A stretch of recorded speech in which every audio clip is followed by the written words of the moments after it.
अस्सलाम वालेकुम everyone, this is doctor सहर Chawla right at your service. आज मैं आप लोगों को बताने लगी हूँ कि आपके जिगर की वजह से आपकी बॉडी में सोजिश कैसे हो सकती है, अकड़न कैसे हो सकती है और आपको अपनी बॉडी स्टिफ कैसे फील हो सकती है। इस सिचुएशन का ताल्लुक है आपके पास एक मेडिकल कंडीशन से जिसको कोलेस्टेसिस कहते हैं, कोलीलिथियासिस कहते हैं। आपके पास पित्ते में पत्थरियों को हो जाना और कोलेस्टेसिस जो है वो कोलीलिथियासिस से पहले की स्टेज होती है। कोलेस्टेसिस वो स्टेज होती है जिसमें आपके लिवर से जो डाइजेस्टिव फ्लूइड होता है, जिसने पित्ते में जाके कॉन्सेंट्रेट होना होता है, वहाँ फैट्स को ठिकाने लगाना होता है, डाइजेस्ट करना होता है, स्टोर करना होता है।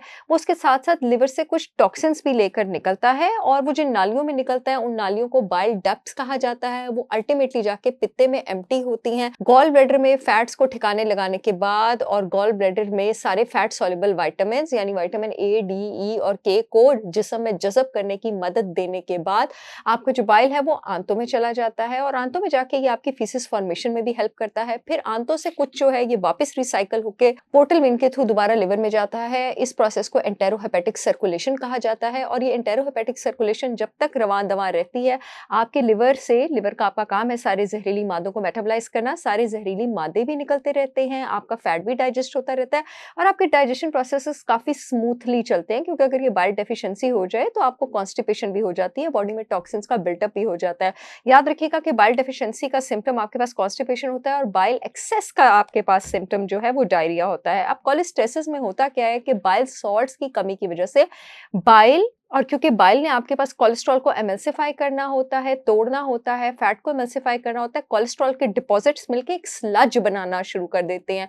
पंजाबी में आप कहेंगे गुत्था बनाना शुरू कर देते हैं, जो कि आपकी बाइल डक्ट्स में एक्यूमुलेट होना शुरू हो जाता है और इसकी वजह से बॉडी में टॉक्सिन्स का बिल्टअप स्टार्ट हो जाता है, जहाँ पर ये टॉक्सिन्स का और ये स्टिफनेस आपकी राइट साइड पर स्टार्ट होती है, रिब केज के ऊपर भी, कंधे पर भी, गर्दन पर भी और अल्टीमेटली जब आपकी पैंक्रियास वाली साइड पर भी आपकी डक्ट्स ब्लॉक होना शुरू हो जाती हैं, तो लेफ्ट साइड पर भी स्टिफनेस स्टार्ट हो जाती है। स्टिफनेस के मज़ीद रीज़न्स आपके पास क्या होते हैं? बाइल ने आपके पास विटामिन ए, डी, ई और के को एब्ज़ॉर्ब करना था। हमारे पास जितने भी ऑटोइम्यून डिज़ीज़ेज़ हैं, जो स्टिफनेस से एसोसिएटेड हैं, उसमें मैं जब भी ट्रीटमेंट की बात करती हूँ, मैं आप लोगों को बताती हूँ कि विटामिन डी बॉडी की स्टिफनेस को कम करने के लिए, इन्फ्लेमेशन को कम करने के लिए एक बहुत इंपॉर्टेंट विटामिन है। तो विटामिन डी अगर बॉडी में कम होगा, तो स्टिफनेस तो आपको वैसे होनी ही होनी है। विटामिन ई जब आपके पास जज़ब नहीं होता, विटामिन ई ने जिस्म में सारे सोजिश करने वाले chemicals free radical oxygen species के लेवल्स को कम रखना था, उस वजह से भी स्टिफनेस बढ़ती है। और विटामिन के जब जज़ब नहीं होता इस प्रॉब्लम की वजह से, कोलेस्टेसिस की वजह से, तो आपके पास स्टिफनेस क्यों होती है? क्योंकि विटामिन के का काम होता है कि वो कैल्शियम का कैरी डब्बा होता है।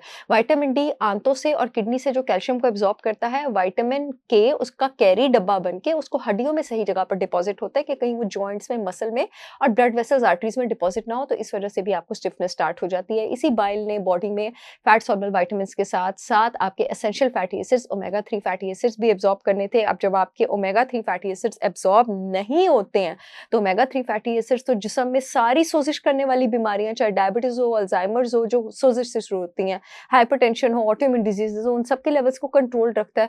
तो आपके पास ओमेगा 3 फैटी एसिड्स भी कम होना शुरू हो जाते हैं, स्टिफनेस होना शुरू हो जाती है। तो अगर आपको स्टिफनेस इस वजह से है, तो उसका इलाज ये है कि आप बाइल फ्लो को इंक्रीज करें। याद रखिएगा, जितनी भी आपके पास कड़वी हर्ब्स होती हैं, सारी की सारी बाइल फ्लो को इंक्रीज करती हैं। आप चाहें तो मेरी ब्रांड होलिस्टिक विजडम बाय सहर चावला की कुछ कड़वी हर्ब्स भी आप ऑर्डर कर सकते हैं, जैसे करेला पाउडर हो गया, स्वांजना पाउडर हो गया, आंवला भी बाइल फ्लो को इंक्रीज करता है। ये तीनों मेरी ब्रांड के प्रोडक्ट्स जो हैं अवेलेबल हैं। जो यूट्यूब वाली ऑडियंस है, येलो पट्टी में लिंक आ रहा है, www.holisticwisdombysaharchavla.com से ऑर्डर कर सकती है।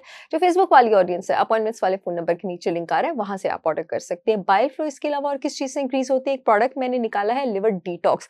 लिवर डिटॉक्स में मैंने milk thistle, triphala powder, fennel seeds, दालचीनी और इस तरह के बहुत सारे और भी 6-7 हर्ब्स इंक्लूड किए हैं, जो कि लिवर को डिटॉक्स करने के साथ-साथ, फैटी लिवर को ट्रीट करने के साथ-साथ बाइल फ्लो का भी इलाज करते हैं। आप चाहें तो मेरा प्रोडक्ट लिवर डिटॉक्स भी ऑर्डर कर सकते हैं। मेरे सारे प्रोडक्ट्स पाकिस्तान की सारी रेगुलेटरी अथॉरिटी से अप्रूव्ड हैं। अदरक पाउडर भी मेरे पास अवेलेबल है।